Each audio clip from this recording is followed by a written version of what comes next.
Tout a commencé en 1998. Le graffiti de Rio était quelque chose de très improvisé. On n'avait pas de matériel, on n'avait pas de référence, ni de technique. Ça a démarré comme ça, et puis ça a été une véritable explosion.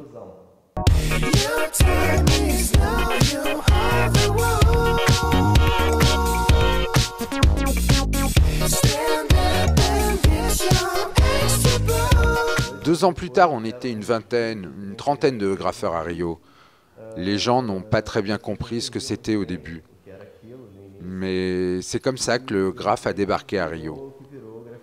Aujourd'hui, il y a plusieurs artistes brésiliens qui travaillent à travers le monde.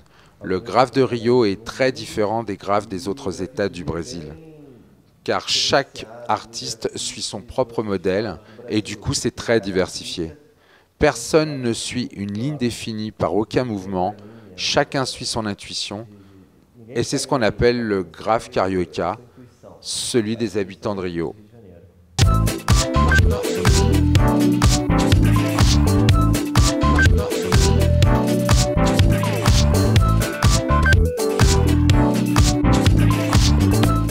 Foi a partir du moment que as pessoas começaram a querer consumir. À un moment donné, les gens ont commencé à vouloir acheter mon travail. Mais un mur, c'est public, tu ne peux pas l'emmener chez toi. Donc j'ai commencé à peindre sur toile et 5 ans après avoir peint sur les murs, j'ai réellement commencé à vivre de mon travail.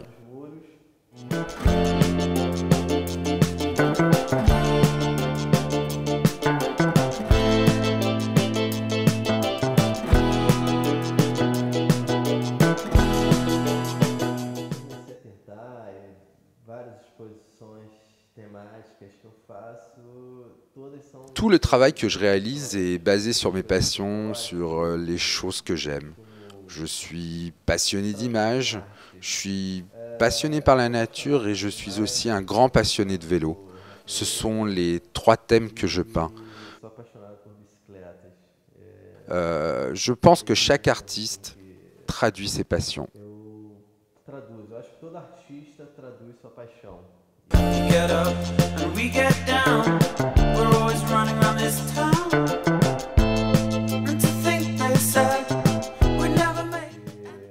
Pour avoir fait partie des premiers graffeurs, je peux dire qu'au début, ça a été la conquête de l'espace. Parce que dans cette ville, c'était interdit de graffer. Personne n'avait de considération pour ça. Ils trouvaient que c'était du vandalisme.